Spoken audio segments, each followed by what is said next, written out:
In today's video, I'm going to show you how to create an audio content marketing program. With a significant rise in audio, there's ample opportunity to reach this growing audience while differentiating your content program with others in the industry. Let's take it to the next level. Hi everyone, I'm Carl. Welcome to Next Level Video Marketing, a channel where you get the latest strategies and tips to help you achieve your marketing and business goals through video. Now remember, if this is your first time on the channel and you want to get the latest strategies to maximize the impact of your marketing videos, hit the subscription button below, hit the little notification bell so you don't miss anything. So why audio content? Well, a couple reasons.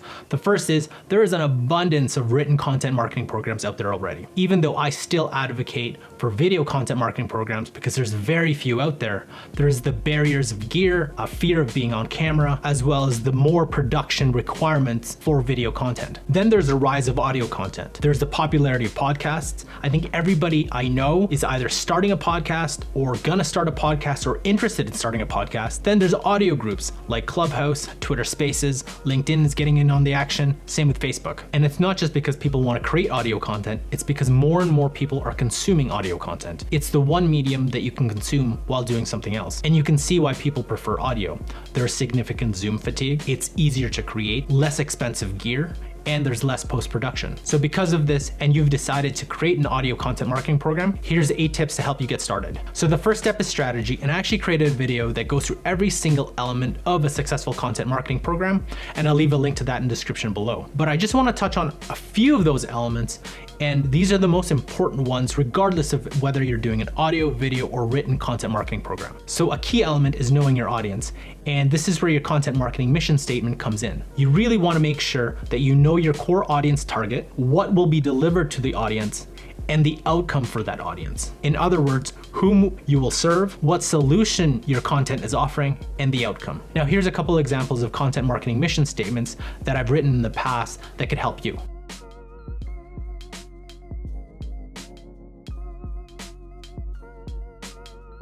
So the next key element is an editorial calendar, and it helps you be consistent with your content. And I'll talk about consistency in a little bit, but it's also a reference point for you and others in your organization on what content is coming up and can help you adjust if you need to. So the next element is measurement. You want to know which content is working, what's not, what your audience is consuming. Now, this isn't leads or sales. What you're trying to do is build an audience to provide value.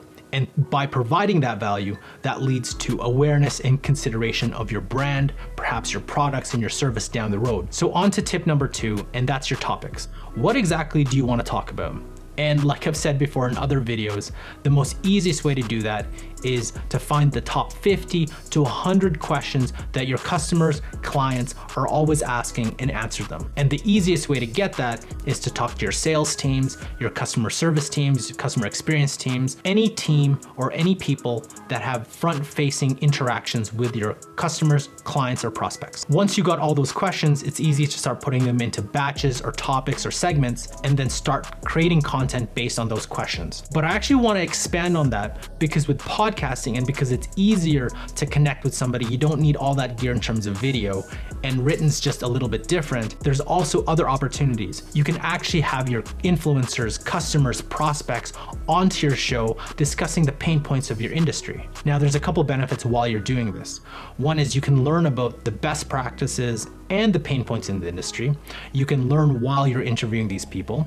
You can also apply everything that you've learned to your organization because you can understand essentially your customers, your influencers, your prospects.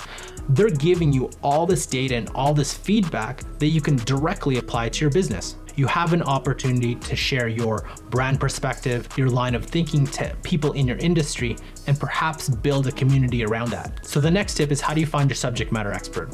It could be you, it could be someone internal to the business. How about an external subject matter expert? With audio form content, it's really easy because all you need is to connect with someone who has a laptop or even a phone and just hit record. So if you are gonna interview somebody, try to interview that person for multiple episodes.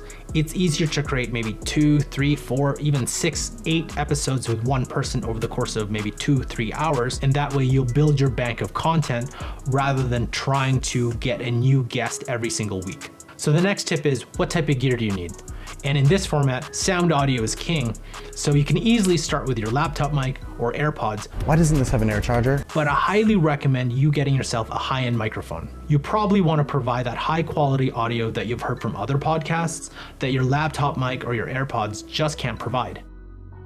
In addition to having a mic, you want to take a look at your environment or where you'll be recording. An empty room will lead to a lot of echo and reverb. This is the Rode NTG3 without a treated room. While a room that has a lot of stuff in it, say acoustic foam or even clothes or things on the floor, will have less reverb and less echo. This is what the Rode NTG3 shotgun microphone sounds like. Now you can go old school and put a blanket over your head and record in the closet, which I've done, or you can start taking a look at some acoustic foam, acoustic paneling, maybe some carpet to just lessen that reverb if you're recording in an empty room. So the next piece of gear you'll need is a place to host all your audio content, which then can deliver that content to those podcast platforms like a Spotify, Apple Podcasts, Stitcher. Some of these hosting platforms could be Anchor, Libsyn, Buzzsprout, Podbean. There's so many out there. Now, if you're on a budget and you're just starting, then I recommend Anchor because it's completely free. So I'll leave a link in the description below to several of these audio content hosting services, as well as instructions on how to get them from your hosting service to podcast platforms so your audience can listen. So my next tip is, and I've mentioned it before, make sure to batch record. So whether you have guests on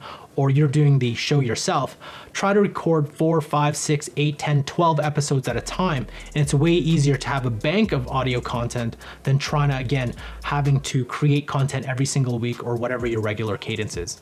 And let's say a guest cancels or has to reschedule, you already have a bank of content that you can just pull from to keep your consistency. So after recording episodes, my next tip is about editing and post-production. Now there's several audio editing softwares out there: Audacity, Audition, Auphonic, GarageBand. I actually use GarageBand now, but when I first started podcasting, I used Audacity. An awesome tool and very easy to learn. I'll leave a link in the description on some tutorials as well on how to use Audacity, and it's completely free. Now, editing audio is definitely easier than editing video, but there's still a couple things that you need to learn. And if you don't want to do this for every single episode, you can definitely hire people either on Fiverr or Upwork to help you out. So the next tip is about post and publishing. Now it's easy to hit publish, let's say on Libsyn or Anchor, and then it distributes it to all those different podcast platforms, Apple Podcasts, Stitcher, Spotify, and so on. But you do want an extra step. What you want to do is create, I guess, micro videos or micro audio about your entire conversation and then post that on the channels that your audience is at. I take maybe a 1 to 2 segment from that episode, pretty much the highlights or the key message. And then I go to a tool called Veed, cut it up, and either turn it into a micro video because I do video content marketing, or I add a sound wave and then I can turn an audio into a video and then post it on any of the platforms that your audience is at. This helps you distribute your audio content in a format that's easily digestible on some of these social channels with links back to your full episode, either in the comments and not in the description, because a lot of the social platforms don't like links taking people out of the platform to another site. Finally, if you've interviewed a guest, I would share that micro content with them so they can share on their platform and expand the reach. So my next tip is to be consistent. Consistency is the #1 indicator of a successful content marketing program or a failed content marketing program. You have seen wastelands of all these content programs with good intentions that have failed because they have lacked consistency or they just don't produce enough. Think about producing an episode at your regular cadence, once a week, twice a week, daily, monthly, whatever it is, for at least 12 to 18 months, or 50 episodes at the very least. I would actually shoot for 100 episodes because that's how long it takes for your program to really gain traction, because there's a lot of competition out there. The reason why I emphasize consistency, because in content marketing, it's really about a war of attrition. Who can stay and sustain and keep creating the longest? Now, you probably think, you know what, there's probably podcasts already in my industry, probably a lot of them. But if you actually go to, let's say, Spotify or Apple Podcasts, when was the last time they actually published? Or how many did they publish and they stopped?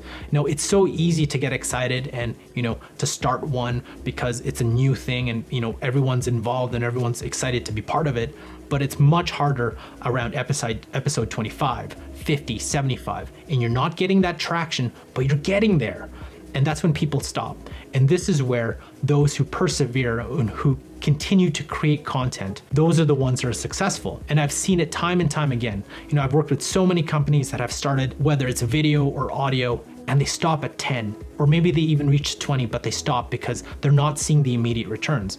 But remember, this type of strategy is a long-term play, at least 12 to 18 months, or try to hit that 50 episode mark. So my final tip is just start. Don't worry about production value. Don't worry if you don't have that high-end mic or created a room that has all this acoustic paneling, acoustic foams, and you have that really awesome rich sound. That doesn't matter. Just start. Start with your laptop, start with your AirPods, whatever you have, and create content. Don't try to compare yourself to podcasts that have already been around for years, because you're at your first step and they've already been on their 100, 200, 1000th episode. And it's really an unfair comparison. If you want to compare, take a look at how their first episode started and compare yourself to that. Remember that your first 10 to 15 episodes aren't necessarily for your audience, it's for you. You're still trying to figure out all the various elements of your program, whether that's pre-production, post-production, how are you getting your subject matter experts, how are you interviewing, the formats of your show, are there times when you want to do the show by yourself, how many guests you have, all those different things.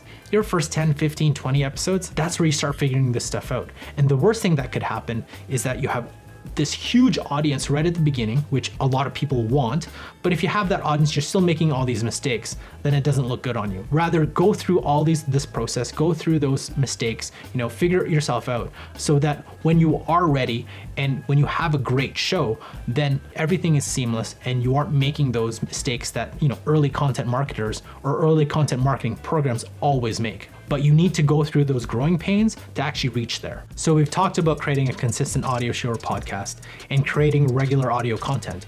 But you're probably thinking, what about my ebooks or guides? What about my white papers or case studies? How do we turn them into audio content? Well, you gotta check out this video as I go through that in depth, as well as this playlist for other content marketing tips and strategies. Thanks for watching, and we'll catch you in our next episode.